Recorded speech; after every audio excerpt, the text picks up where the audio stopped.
The following is an interview with Philip J. Corso, recorded in 1996 in Florida. You say you also had reports on bodies, on alien bodies? Yeah, that came from Walter Reed.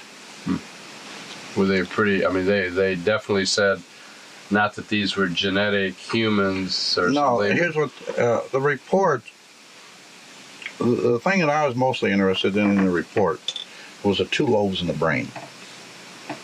There are two lobes there. Mm-hmm. And this movie showed part of that. They didn't know what they had, though. Right. There was two lobes in the brain, and interconnected. And also, the lid. That's where I got the information on the extra eyelid.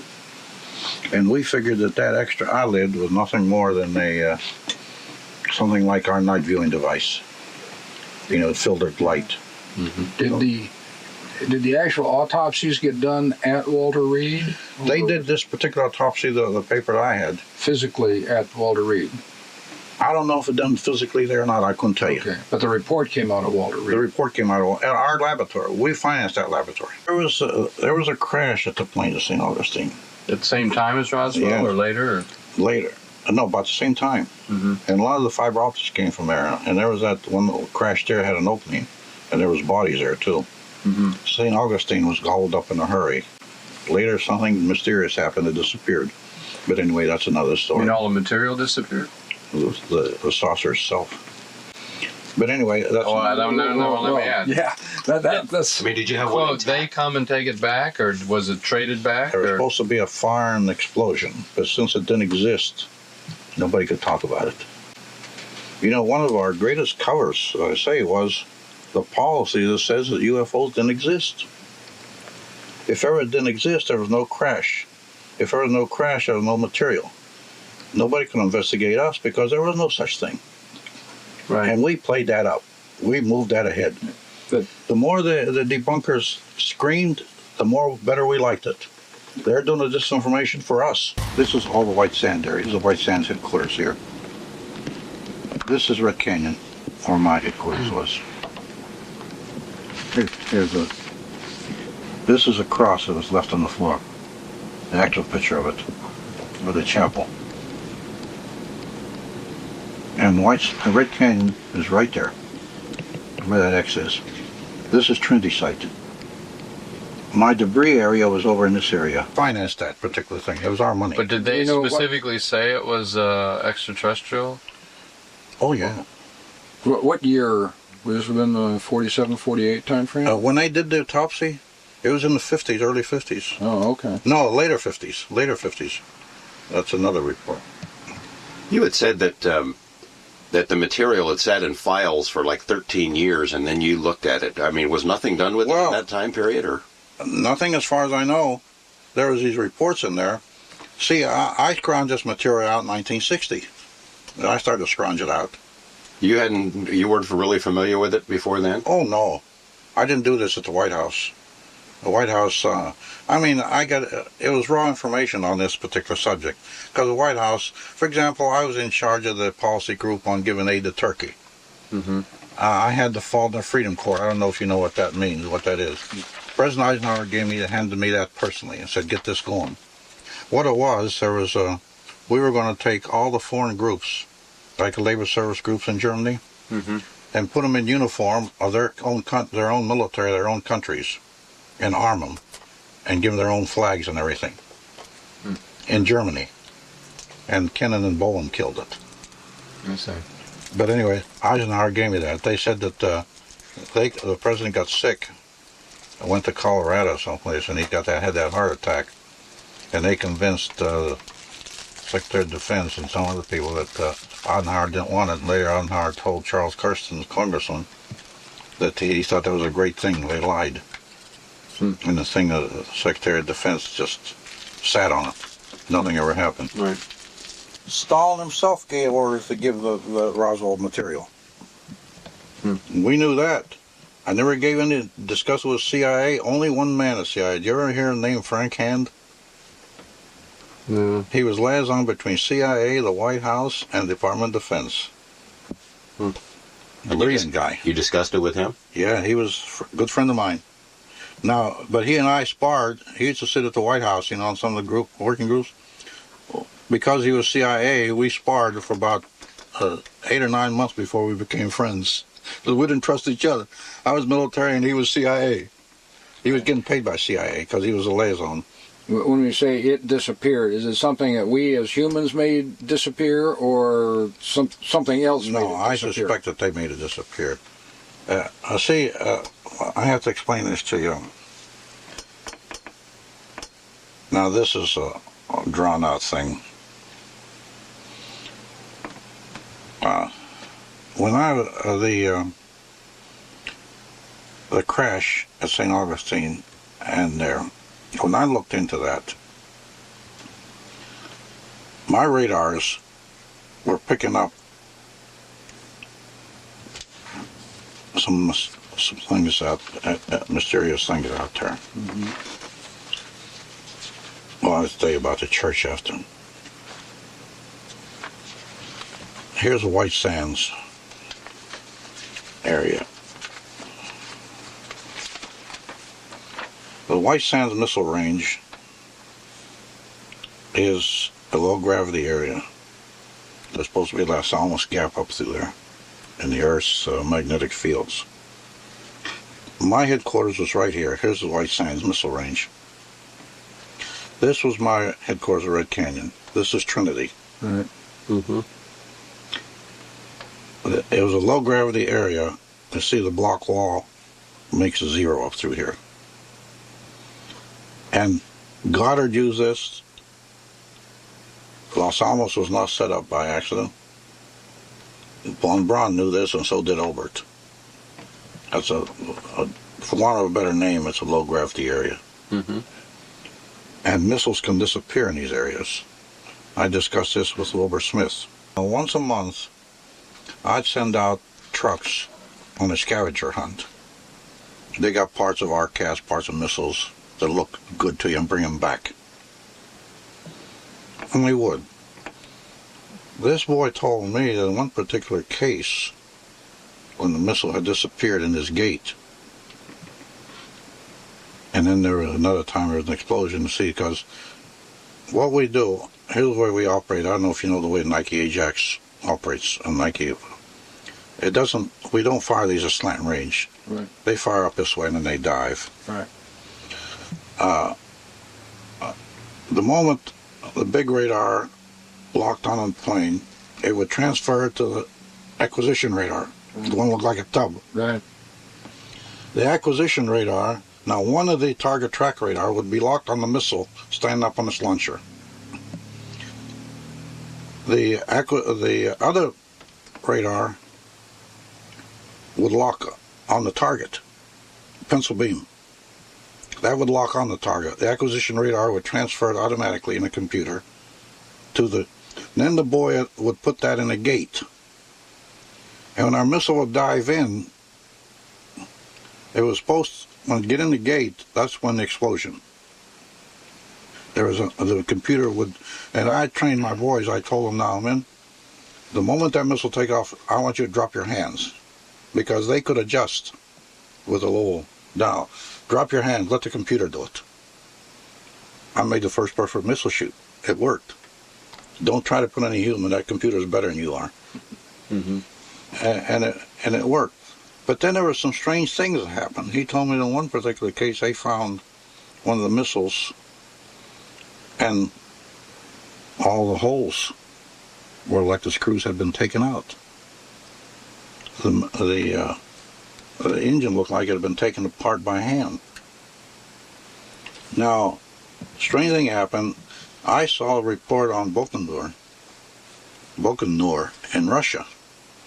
UFOs came over to the airdrome, and the next day they found the tower fell apart. All the rivets and everything fell out of the holes. They were all clean. Now this happened to me at Red Canyon. The parts that we picked up were clean, like somebody had taken them apart.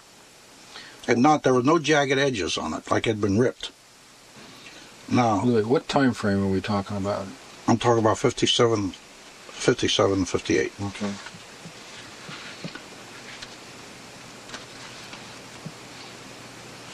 So, and my theory is, now you remember Braswell said that there was a terrific thunderstorm, and it kept lightning and lightning and lightning. I discussed this with Wilbur Smith. It looked like this built up a pillar. And when the UFO came through, one of them must have run into it, and they found that that's the one that was at the Braswell Ranch, all the parts. And the other one, I think it came through the time frame, and one was a little bit ahead of the other, and they hit. But I mean, do you think the program ended when you left it, or was there some kind of continuation? I think it ended. And remember, it took the driving force of Trudeau behind it. As I told you, when I wrote proposals or I discussed something, what he did with it, I don't know. Some of it went to industry. Who he passed it to, who he discussed it with, I don't know. You don't go ask the general, who'd you talk to? I mean, that's just like asking President Eisenhower, who did you talk to? Who'd you tell? I don't ask a lieutenant general that. You had mentioned, for example, the chip. It went to Bell Laboratories and later to Rockwell. Yes, I knew that. But, I mean, you handed over to Bell? No, I didn't hand anything into industry. That wasn't my job. I did proposals. There was set up in R&D to do that type of business. They would follow up the proposals and the thing. And then they would call me, I would go visit the production models. Then I would call in industry to do. Well, how did was it your charred chip and your file that ended up at Bell? Let's say my proposal, Trudeau would get it, and then it would be written in terms of R&D without my comments. And that would go to Bell Lab. That we had there was 3,000 people in R&D. Right. They had sections that did exactly that. That wasn't my job to do. Right. But what I'm trying to trace back to is, did Bell Labs actually get a charred chip and wonder? Yeah, where... they did. Now that I knew things like that. But how did that happen? Do you know? Do you know how it ended up in their the general would send it out as an assist, and they thought we stole it from the Russians. So we didn't say anything about it. Let them think as they want to. So what you did was to write what we call a request for proposal. I'd write the proposal. Okay. The comments. You wrote the proposal, or did you write the request for proposal? Something that they would then respond to, but putting out enough information to steer them. No, I would write only a proposal on all the facts with the headings on and hand it to the general. Okay. He would hand it to other people to put in the form to go to the industry. Okay. That was his. Okay. That wasn't my job. Okay. I wouldn't go that far. But then I would get instructions from him to follow things up, which I would go. Like I went to the lab on night viewing, and I'd go to Rockwell, TRW, and places like that, on his instructions now. Now you mentioned that there was a fabric found that couldn't be X-rayed through. No, not it couldn't be X-rayed through. It couldn't cut it. Well, couldn't cut it. Mm. Where did that come from? From the UFO thing. So that was on the bodies or something? No, it was separate, like debris. Mm-hmm. Now you had mentioned also that NSA was picking up signals from space. I mean, did they? Oh yeah, they were intelligent signals given out by an intelligent source. They couldn't identify the source or break the code though. Mm. How far back was that? Oh, this was in the 50s.